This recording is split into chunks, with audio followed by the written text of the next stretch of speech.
strategic interventions and conflict prevention.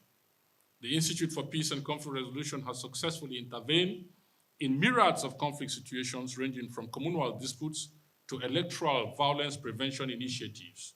Our early warning systems and rapid response mechanisms have helped prevent the escalation of numerous potential conflicts, saving countless lives and preserving community harmony.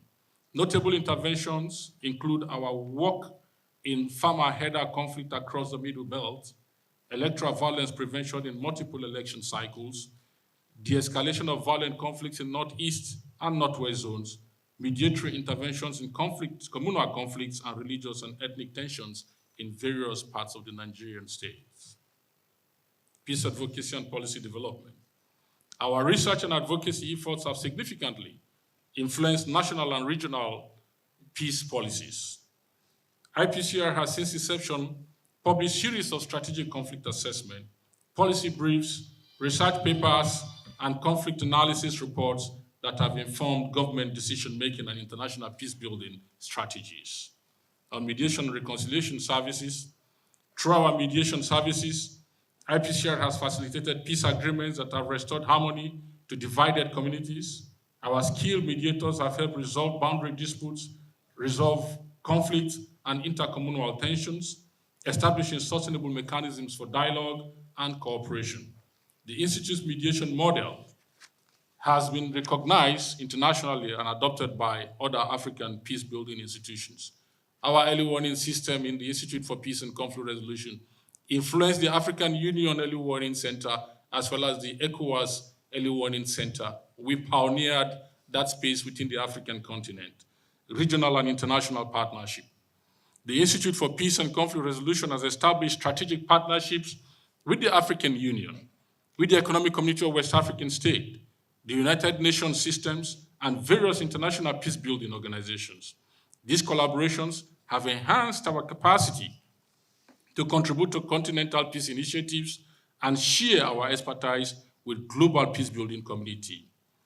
In the new initiative, the Regional Partnership for Democracy, led by the Honorable Minister of Foreign Affairs, Ambassador Yusuf Metama Tuga OON, the Institute for Peace and Conflict Resolution is strategically aligned with achieving the key objectives of the Regional Partnership for Development in Nigeria, in West Africa, and in Africa.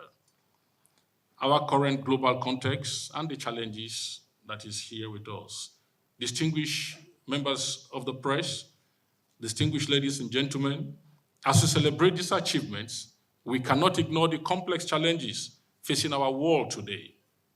From the ongoing conflicts in various regions to the emergence of new forms of violence and extremism, geopolitical tensions across the world, the need for effective peace building has never been more urgent than today.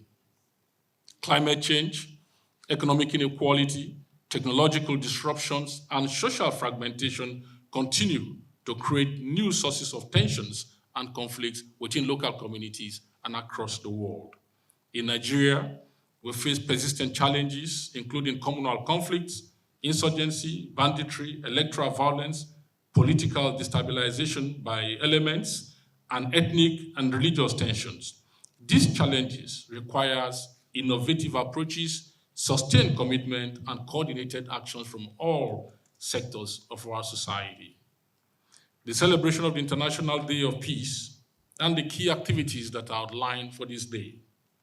The commemoration of this year's International Day of Peace reflects our commitment to promote the ideal of peace and further address diverse challenges facing our dear nation and the nation at large.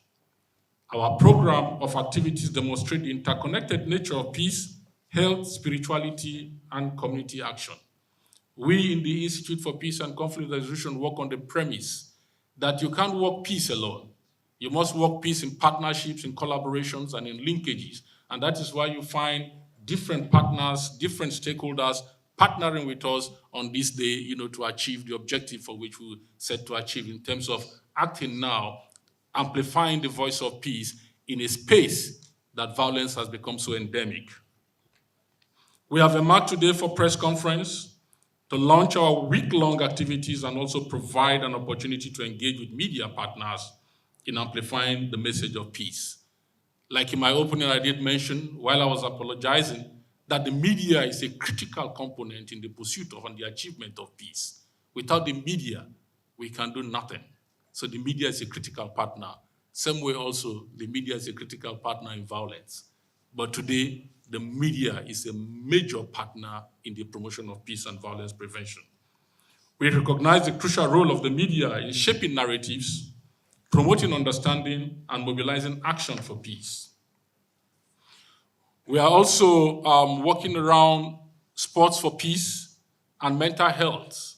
What we are doing is providing a comprehensive and integrated peace-building approaches to resolving some of our societal contradictions and crises. So recognizing that peace begins with individual well-being, we are hosting a Sport for Peace and Mental Health clinic that combines physical activity with mental health support. This innovative approach acknowledges that sustainable peace requires addressing the psychological dimensions of conflict and trauma while promoting healthy community engagement through sports. Interfaith prayers will be holding September 19th at the Central Mosque and the 21st at the Ecumenical Center. Our interfaith prayer sessions on Friday, September 19th, Jumat prayers, and Sunday, September 21st, church service will bring together religious leaders and faithful from different faiths to pray for peace in Nigeria and the world. These gatherings embody the principle that while we may worship differently, our aspirations for peace unites us across religious boundaries. The culminating events is going to be on Monday, September the 22nd, where, again, we'll still be inviting our friends in the media to join us either in the peace walk or in the commemorative lecture. Our celebration will conclude on Monday, September 22nd, with a peace walk that will demonstrate our collective commitment to peace through visible public engagement. This will be followed by a commemorative lecture and a panel discussion that will explore practical strategies for not only actualizing this year's theme of Act Now for a Peaceful World, but also to ensure reflections of our local realities. Gentlemen of the press and fellow citizens of the Federal Republic of Nigeria and the world. Indeed, the theme Act Now for a Peaceful World is not merely a slogan. Rather, it is an urgent call that requires response from every individual, community, organizations, and institutions. Today, as the Director General of the Institute for Peace and Conflict Resolution, privileged to so be, I call upon, one, government at all levels to prioritize conflict prevention, invest in peace-building infrastructure, and ensure that development policies are conflict-sensitive and inclusive. Secondly, for multilateral institutions. Multilateral institutions, to more than ever before in human history, uphold the tenets and principles of multilateralism in an emerging global space which seeks to weaken multilateral actions and collective security for human existence. Thirdly, civil society organizations, to continue their vital work in community mobilizations, advocacies, and grassroots peace building while strengthening collaborations across various sectors. For the private sector, we are very much aware that the private sector do corporate social responsibility. But in the work of peace building, the private sector needs to do more. And that is why today we recognize their role in promoting peaceful societies through responsible business practices, conflict-sensitive investments, and support for peace initiative. We'll call on Nigerian organized private sector to invest more on the issues of peace. Because once there is conflict, it's going to be at the number one. After women and children, the next to be affected is private businesses. We call upon them to invest in the peace sector. Religious and traditional leaders, to use their influence to promote tolerance, understanding, and reconciliation among their followers and communities. Our friends, the media. The media to adopt a conflict-sensitive reporting, promote balanced narratives, and use their platform to amplify the voices of peace and reconciliation. To every citizens of Nigeria, as well as citizens of other nation states, to embrace their role as peace ambassadors in their families, communities, and workplaces, understanding that peace begins with individuals' choices and actions. Gentlemen of the press, my fellow citizens, as we commemorate the International Day of Peace and celebrate IPCR's 25th anniversary, let us remember that peace is both a destination as well as a journey.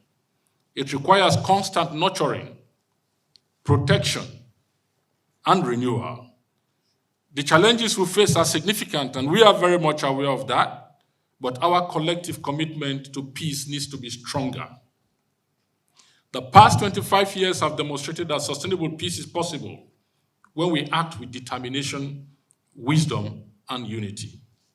The next 25 years will test our resolve, but I am confident that together we can build the peaceful world that our children and future generations deserve.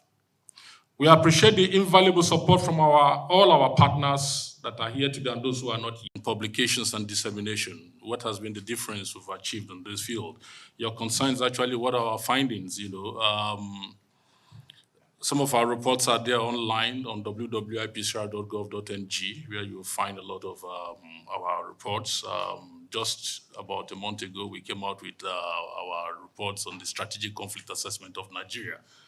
It's a holistic document that provides you a one-spot view of the entire conflict landscape of Nigeria, what is happening in terms of farmer header, whatever kind of crisis, state by state, zone by zone. 36 states, including Abuja, that covers that kind of analysis. One of the significant findings, concerning community levels of violence and why they have remained protracted and seeming intractable. Our findings caught up long ago, with the issue of weak and absence of governance at the local level.